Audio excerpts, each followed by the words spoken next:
Bismillahirrahmanirrahim. Assalamualaikum warahmatullahi wabarakatuh. Tenaga kerja yang kompeten sangat dibutuhkan untuk menunjang kinerja sebuah lembaga. Namun, berdasarkan data yang dirilis oleh Association Productivity Organization atau disingkat APO pada bulan September 2018, disebutkan bahwa produktivitas tenaga kerja Indonesia relatif rendah, yakni sebesar 1,37% dibandingkan dengan negara tetangga seperti Thailand sebesar 5,28%, Vietnam 4,39%, dan Malaysia 2,16%. Salah satu upaya yang dapat dilakukan untuk meningkatkan produktivitas tenaga kerja tersebut adalah melalui sertifikasi sebagai suatu standar acuan bagi para tenaga kerja atau calon tenaga kerja dan juga penyelenggara pendidikan dan keterampilan. Sertifikasi dapat dijadikan tolok ukur apakah seseorang mampu dengan terampil melaksanakan pekerjaan tertentu. Lalu, apa manfaat sertifikasi tersebut bagi tenaga kerja atau calon tenaga kerja? Dalam websitenya, LSP Trainer Indonesia memaparkan setidaknya ada 7 manfaat sertifikasi, yakni untuk promosi, perencanaan karir, pengakuan kompetensi lintas sektor, dan bahkan lintas negara, meyakinkan mitra industri, organisasi, atau klien bahwa yang bersangkutan kompeten dalam menghasilkan suatu jasa atau produk tertentu. Untuk memenuhi syarat regulasi tertentu, meningkatkan kepercayaan diri, dan terakhir untuk mengukur tingkat pencapaian kompetensi dalam proses belajar di lembaga formal maupun secara mandiri.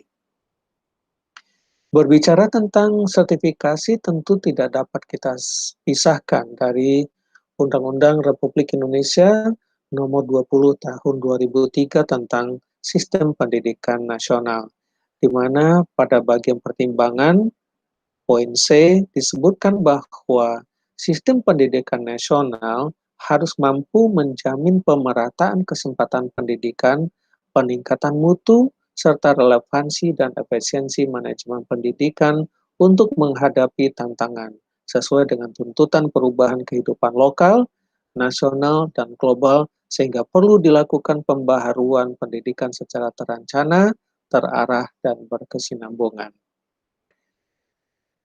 Poin mengenai peningkatan mutu dan relevansi, sebagaimana yang disebutkan di atas tadi, mengisyaratkan bahwa sistem pendidikan harus bermuara pada lulusan yang tidak hanya memiliki pengetahuan, tetapi juga keterampilan dan sikap yang dibutuhkan sesuai dengan perkembangan yang terjadi baik di skala nasional maupun skala internasional. Oleh sebab itu, harus ada suatu badan yang diberi kewenangan untuk menyelenggarakan asesmen terhadap tenaga kerja ataupun calon tenaga kerja untuk memberikan kepastian bahwa tenaga kerja atau calon tenaga kerja tersebut mampu melaksanakan pekerjaannya sesuai dengan standar yang dikembangkan. Pada kesempatan ini, saya, Sardos Lapito, dari LSKBIK, akan memaparkan beberapa peraturan perundangan tentang sertifikasi.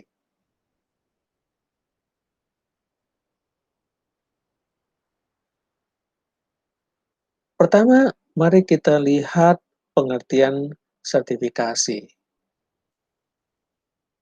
Pada Peraturan Presiden Republik Indonesia Nomor 8 Tahun 2012 tentang Kerangka Kualifikasi Nasional Indonesia, pada bab 1 Ketentuan Umum Pasal 1 Ayat 6 disebutkan bahwa sertifikasi kompetensi kerja adalah proses pemberian sertifikat kompetensi yang dilakukan secara sistematis dan objektif melalui uji kompetensi sesuai standar kompetensi kerja nasional Indonesia, standar internasional, dan atau standar khusus.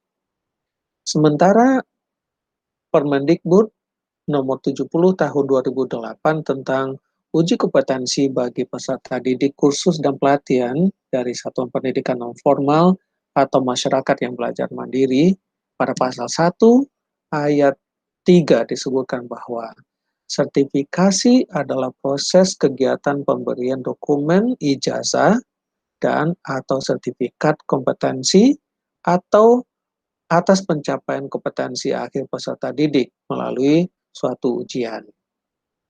Sementara ayat 4 berbunyi, sertifikasi kompetensi adalah proses pelaksanaan, penetapan, dan pengakuan terhadap pencapaian kompetensi seseorang pada suatu jenis dan tingkat pendidikan tertentu melalui uji kompetensi dengan standar kompetensi yang telah ditetapkan dan berlaku secara nasional. Nah, demikian pengertian sertifikasi, bahwa sertifikasi tersebut merupakan suatu proses penetapan dan pengakuan terhadap kemampuan seseorang dalam menghasilkan suatu produk atau jasa tertentu sesuai dengan standar yang ditetapkan dan berlaku secara nasional. Lalu pertanyaannya adalah, sertifikat itu untuk siapa? Menurut Peraturan Pemerintah Nomor 19 Tahun 2005 tentang Standar Pendidikan Nasional, yang kemudian beberapa pasalnya diubah melalui Peraturan Pemerintah Nomor 32 Tahun 2013 dan Peraturan Pemerintah Nomor 13 Tahun 2015. Pada Peraturan Pemerintah Nomor 19 Tahun 2005 dan Nomor 32 Tahun 2013, pada pasal 89 ayat 1 disebutkan bahwa pencapaian kompetensi akhir peserta didik dinyatakan dalam dokumen ijazah dan atau sertifikat kompetensi. Nah, kita lihat di sini bahwa baik ijazah dan sertifikat kompetensi merujuk kepada pencapaian kompetensi akhir peserta didik. Pasal ini kemudian diubah pada Peraturan Pemerintah Nomor 13 Tahun 2015 yang memisahkan antara dokumen ijazah dan sertifikat kompetensi. Di mana pada ayat 1 disebutkan bahwa peserta didik yang lulus dari satuan pendidikan diberi ijazah. Sementara terkait dengan sertifikat kompetensi disebutkan pada ayat 4A yang berbunyi, peserta didik yang lulus ujian kompetensi diberi sertifikat kompetensi. Nah, itu perbedaan perubahan yang dilakukan terhadap Undang-Undang Peraturan Pemerintah Nomor 19 Tahun 2005. Pada Peraturan Pemerintah yang sama, Nomor 13 Tahun 2015, pada pasal 90 ayat 1 disebutkan bahwa peserta didik informal dapat memperoleh sertifikat kompetensi yang setara dengan sertifikat kompetensi dari pendidikan formal atau non-formal setelah lulus uji kompetensi yang diselenggarakan oleh satuan pendidikan yang terakreditasi atau oleh lembaga sertifikasi mandiri profesi sesuai dengan ketentuan perundangan yang berlaku.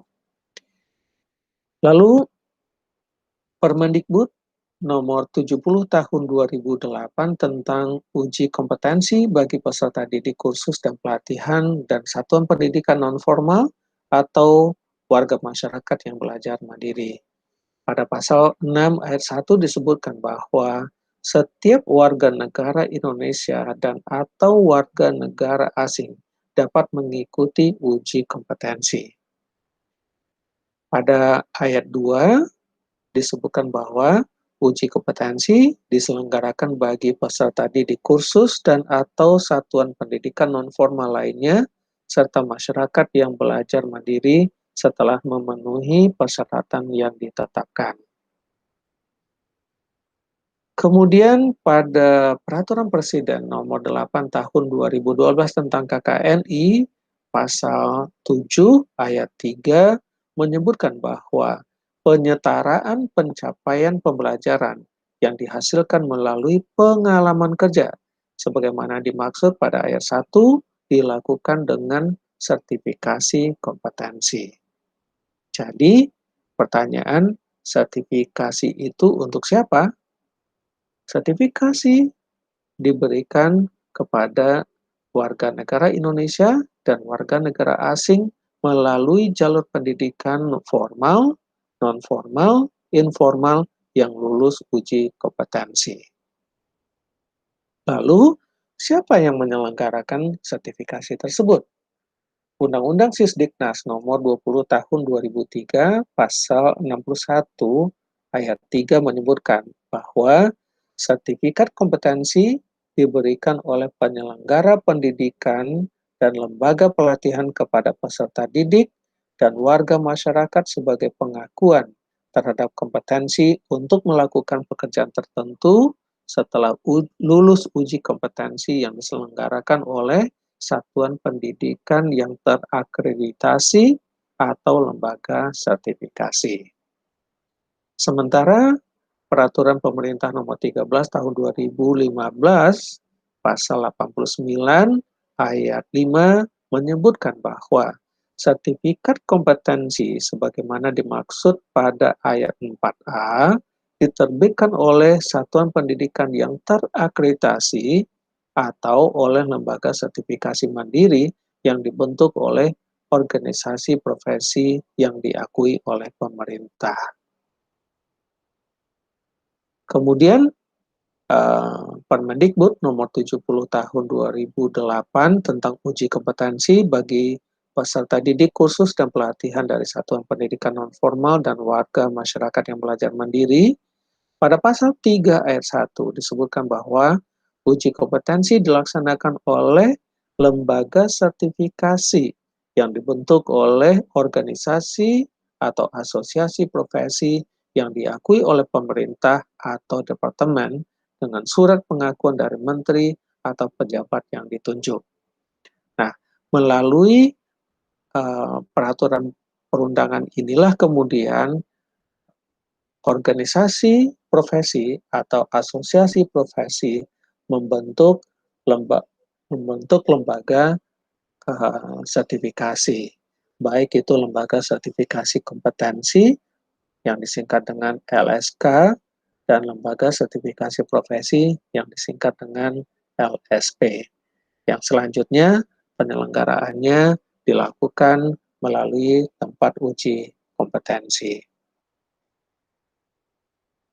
Dengan penyelenggaraan sertifikasi yang baik, diharapkan tujuan pendidikan nasional sebagaimana yang disyaratkan di dalam Undang-Undang Sisdiknas Nomor 20 Tahun 2003 Pasal 3, di mana pendidikan nasional bertujuan untuk berkembangnya potensi peserta didik agar menjadi manusia yang beriman dan bertakwa kepada Tuhan Yang Maha Esa, berakhlak mulia, sehat, berilmu, cakap, kreatif, mandiri, dan menjadi warga negara yang demokratis serta bertanggung jawab dapat dicapai. Demikian